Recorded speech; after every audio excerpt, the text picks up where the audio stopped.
नमस्कार मंडळी. खूप दिवसापासून माझी इच्छा होती की ब्लॉग बनवायचा. पण ब्लॉग बनवायचा कसा, त्याची सुरुवात कशी करायची हेच कळत नव्हतं. ब्लॉग सुरू करण्यासाठी मला एक स्टार्टअप पॉईंट हवा होता. खूप विचार केल्यानंतर मला एक पॉईंट मिळालाच की माझ्या ब्लॉगची सुरुवात कुठून करायची. ते नेमकं काय आहे ते तुम्हाला समजण्यासाठी माझ्यासोबत या ब्लॉगमध्ये शेवटपर्यंत राहावं लागेल. चला तर मग करूया सुरुवात. मी निघाली. एकटी जाण्यापेक्षा मी माझ्या 2 सखींना पकडलं. त्यांच्यासोबत आम्ही निघाल्यानंतर मग विचार आला की जायचं कशाने. तर आम्ही मेट्रोचा ऑप्शन बेटर समजला आणि मेट्रोने निघालो. मेट्रो स्टेशनवर पोहोचल्यानंतर या दोघी निघाल्या. या दोघी पुढे पुढे आणि मी त्यांच्या मागे. मग आमचा विचार आला की तिकीट कोण काढायची. तर माझी एक सखी म्हटली असू द्या मी काढते. तर तिने तिकीट काढायला सुरुवात केली आणि तिने तिकीट काढली. त्यानंतर आम्ही तिकीट काढली आणि आम्ही आता लिफ्टनी वर जात होतो मेट्रो स्टेशनकडे. पण मेट्रो स्टेशनकडे जाताना आमची लिफ्ट बंद होऊन पुन्हा उघडली. त्यानंतर या गोंधळामुळे आमची मेट्रो सुटली. त्यानंतर इथे 10 मिनिट काय करायचं, तर 10 मिनिट आम्ही या दोघींनी यांची मस्ती सुरू ठेवली. मग आम्ही काही फोटोज काढल्या, थोडा टाईमपास केला आणि 10 मिनिट झाले आणि आम्ही तिघींनी मेट्रो पकडली आणि निघालो. आता आम्ही आमच्या लोकेशन पॉईंटवर पोहोचलेलो होतो. आम्ही मेट्रो स्टेशनच्या बाहेर निघालो आणि थोडं आम्हाला चालावं लागलं आमच्या ठिकाणापर्यंत जाण्यासाठी. पुढे जाऊन आम्ही इथे अडकलेलो होतो. पण या दोघी म्हटल्या पुढे मार्ग मिळेलच, आपण चालत जाऊ. मार्ग मिळणारच. तर आम्ही चालत निघालो आणि आम्हाला नंतर पुढे जाऊन रस्ता मिळालाच. And now we will do it. आम्ही आमच्या लोकेशन पॉईंटवर पोहोचलो आणि आमचा लोकेशन पॉईंट होता श्री गणेश टेकडी मंदिर. आम्ही तिघींनी आमची पूजा घेतली आणि आम्ही पुढे निघालो.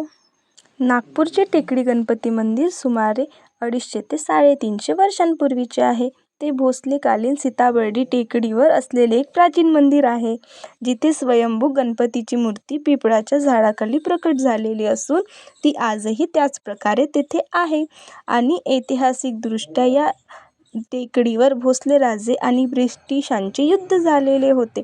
तसेच भोसले राजे येथे नावेने दर्शनासाठी येत असत, कारण त्यावेळेला शुक्रवारी तलावाचे पाणी टेकडी मंदिरापर्यंत असायचे. हे मंदिर विदर्भातील अष्टविनायकांपैकी एक अष्टविनायक तीर्थक्षेत्र म्हणून ओळखले जाते. ब्रिटिश राज्य असल्याकारणाने याच्या बांधकामात काही अडचणी आल्या, पण 1978 मध्ये नवीन बांधकामाला सुरुवात झाली आणि ते आता पूर्ण झालेले आहे. गणेश टेकडी मंदिर नागपूर रेल्वे स्थानकाजवळ सीताबर्डी टेकडीवर आहे, म्हणूनच त्याला टेकडी गणपती असेही म्हटले जाते. मंदिराचं बांधकाम अगदी सुरेख आहे. येथील कलासुद्धा अप्रतिम आहे. कोरीव छायाचित्र आणि नक्षीकामसुद्धा खूप छान आहे. मंदिराचे बांधकाम खरंच अप्रतिम आहे. आणि प्रकट झालेली गणेश मूर्ती पिंपळाच्या झाडाखाली आजही त्याच प्रकारे तिथे स्थापित आहे. इथे सलगच लागून देवीचे मंदिर आहे. देवीच्या मंदिराचे बांधकामसुद्धा खूप अप्रतिम आहे. आम्ही इथले दर्शन घेऊन बाहेर निघालो आणि इथे आम्ही उरलेली पूजा पूर्ण केली. अगरबत्ती कापूर लावण्याची इथे व्यवस्था केली आहे. तिथे आम्ही आमचे अगरबत्ती कापूर लावले. इथे आम्हाला प्रसादामध्ये लाडूसुद्धा मिळाला. तर मग तुम्ही कधी येत आहात गणपती दर्शनाला, नक्की या हा.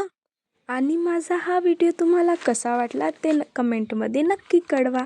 लाईक करा, सबस्क्राईब करा, शेअर करा आणि आपण आता नंतर भेटूया नेक्स्ट व्हिडिओमध्ये. Bye bye.